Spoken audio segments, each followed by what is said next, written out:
Jimmy Dore, who you know, well, if you don't know, he's a leftist for sure. I would say I would argue, make the argument that he's one of them that have a little more sense, a lot more sense than some of the more crazy guys. Jacobin Magazine had Facebook. Well, this is what was stated: Facebook is now blocking our videos. Jacobin Magazine, socialist magazine, for violating community standards that trigger certain keywords. And they posted here something that was blocked, a link that was blocked. This is by Facebook. Now, Jimmy Dore had this to say.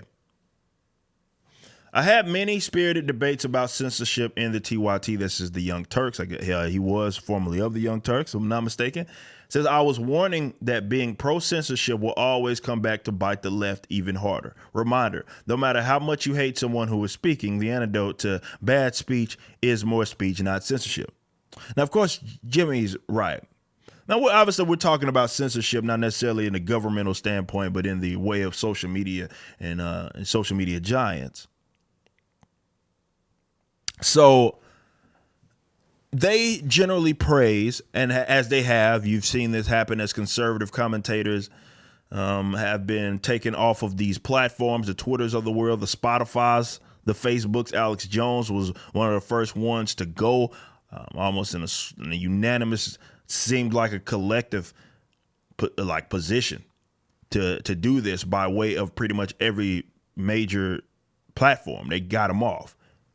And a lot of folks that were certainly progressives they wanted that, right? They absolutely wanted that. They were advocating for that. They'd even appeal to capitalism, which is always hilarious to me to see leftists try to appeal to capitalism in the event that something bad happens to the person that they dislike.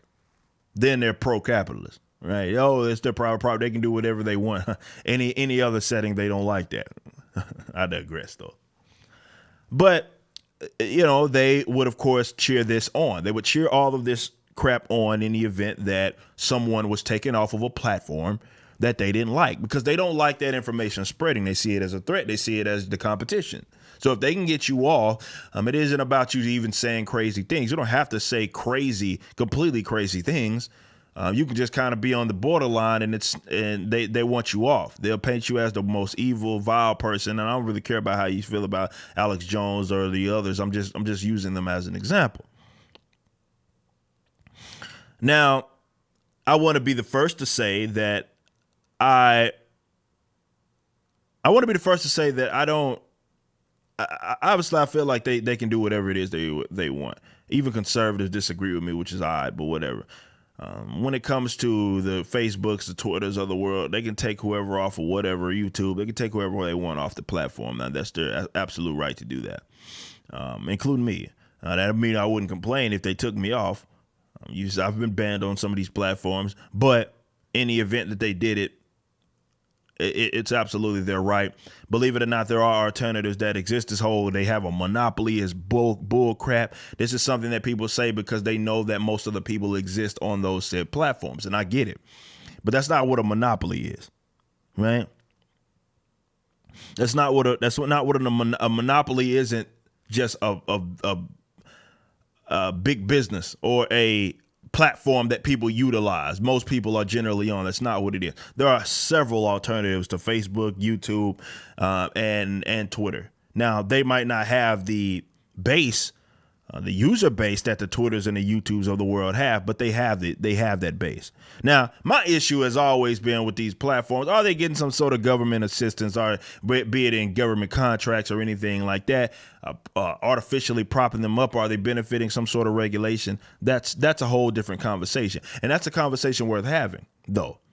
However, that's a different conversation from whether or not they can take you off of their damn platform. If they want to take you off, let them.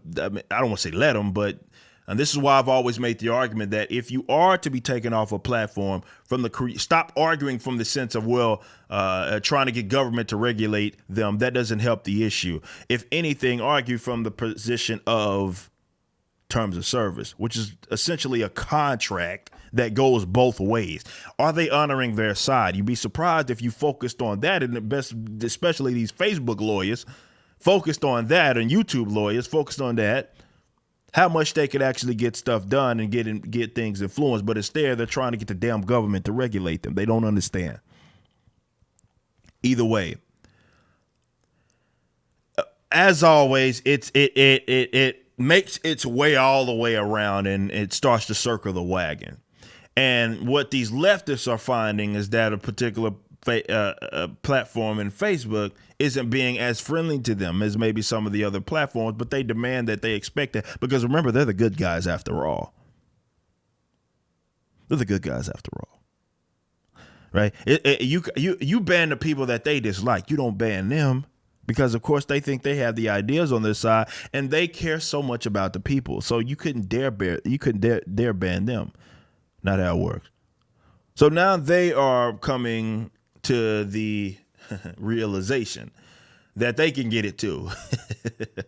They can get it too.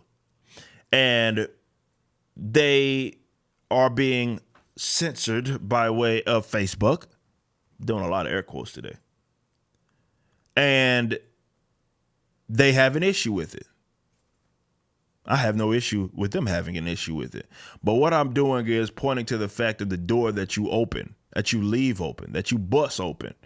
When you have demanded that these platforms take down, you mass report them, do all of these sorts of things, and you've participated in having them taken down, that people that you disagree with, people that you don't like, people that have different political leanings and slants and affiliations than what you have. And then when that same sort of position comes back to haunt you, you have to eat your words. This is why you don't advocate for stuff like that. Look, I can totally understand why someone would not want, even these platforms would want someone being an absolute butthole on their platform, being just completely doing actual criminal things or advocating actual criminal things, being obnoxious with it in that. I completely understand why you wouldn't want something like that to exist. But having someone have a different opinion, even rather controversial, just because it's the sake of a different opinion, I don't think that they do themselves any justice. These platforms do themselves any justice by taking them, just immediately taking them down. Now, there is, again, as I mentioned before, a rather gray area of stuff that you don't want to exist on your platform. But generally speaking, if someone just disagreed with me, I've had hit pieces, on the platforms and stuff like that people done videos on me. Now, never once have you heard me say, go report them. Never once have you heard me be like, hey, make sure they get taken down. I have an entire,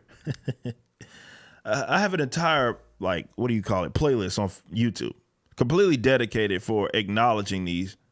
Man, I can't use these. I want to use a term that I don't generally want to use on my show. But these people, right? These weirdos. I got a whole playlist called Monetize Your Haters, where I will talk about them talking about me and make money off of them. I have no problem doing that. You know? So, and the main reason why I do that is because even what Jimmy says, I believe that you knock this stuff down by having a battle of wits, having a battle of ideas. You don't do that.